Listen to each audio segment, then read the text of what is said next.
Di ujung desa, ada sebuah tempat yang selalu sunyi. Tidak ada yang berani lewat situ, apalagi saat malam tiba.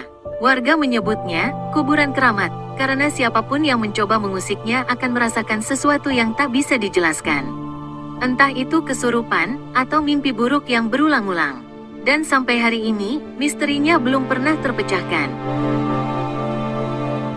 Assalamualaikum warahmatullahi wabarakatuh. Sahabat semua yang dirahmati Allah. Setiap tempat punya cerita, setiap desa punya rahasia. Dan tidak semua rahasia bisa dijelaskan dengan logika. Kadang, kisah-kisah mistis bukan sekadar mitos, tapi peringatan bahwa dunia gaib itu nyata. Kisah ini datang dari sebuah desa di Jawa Timur tentang sebuah kuburan yang disebut warga sebagai keramat, tapi menyimpan banyak misteri dan kejadian aneh.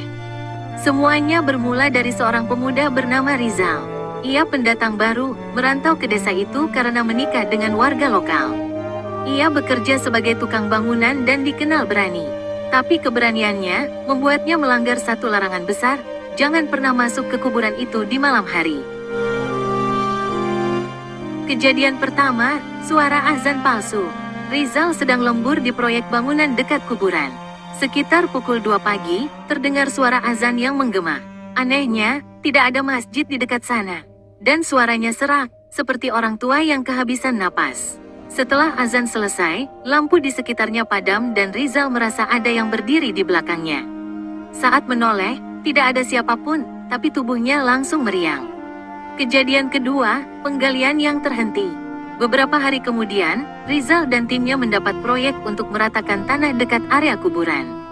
Saat alat berat mulai menggali, tiba-tiba terdengar jeritan panjang dari dalam tanah.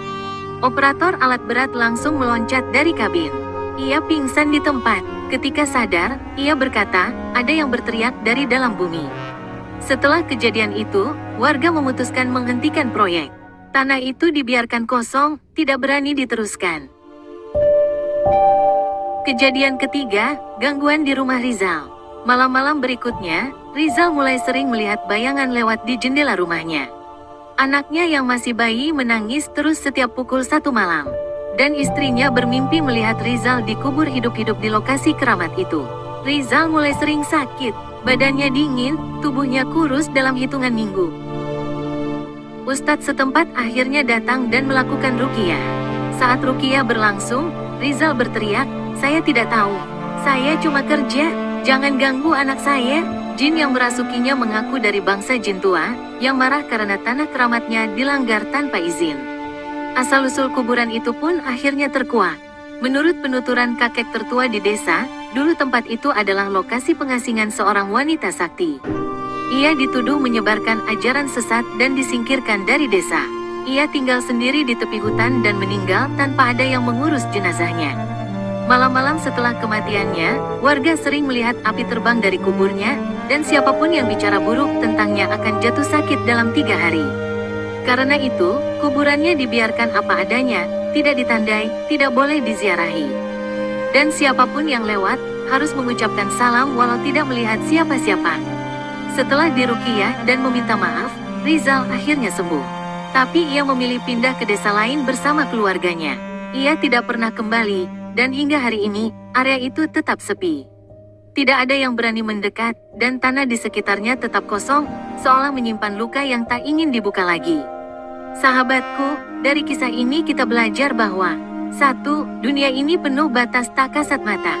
Kita tidak bisa sembarangan menyentuh sesuatu yang dianggap keramat atau terlarang. Hormatilah batas itu, karena bisa jadi, itu adalah bentuk perlindungan dari Allah. 2. Jin bisa marah ketika wilayah mereka diganggu. Rasulullah bersabda, sesungguhnya bumi ini dihuni oleh jin sebagaimana manusia. Maka jika kalian turun di suatu tempat, ucapkanlah basmalah. Hari Muslim. 3. Zikir adalah pelindung terbaik. Membaca doa saat masuk rumah, keluar rumah, tidur, dan bekerja akan menjaga kita dari gangguan makhluk gaib. 4. Jangan sombong merasa kuat. Keberanian yang tanpa ilmu bisa menjadi bumerang. Lebih baik takut dan selamat daripada nekat dan menyesal. Kalau kamu pernah mendengar atau mengalami kejadian di kuburan keramat, bagikan di kolom komentar ya. Siapa tahu, kisahmu bisa menjadi pelajaran bagi yang lain. Tekan like kalau kamu suka dengan cerita-cerita seperti ini, Dan jangan lupa subscribe untuk mendapatkan kisah Islami penuh hikmah dan misteri lainnya. Semoga Allah menjaga kita dari segala keburukan yang tampak maupun yang tersembunyi, dan menjauhkan kita dari tempat-tempat yang mengundang fitnah dan bahaya. Amin ya rabbal alamin. Wassalamualaikum warahmatullahi wabarakatuh.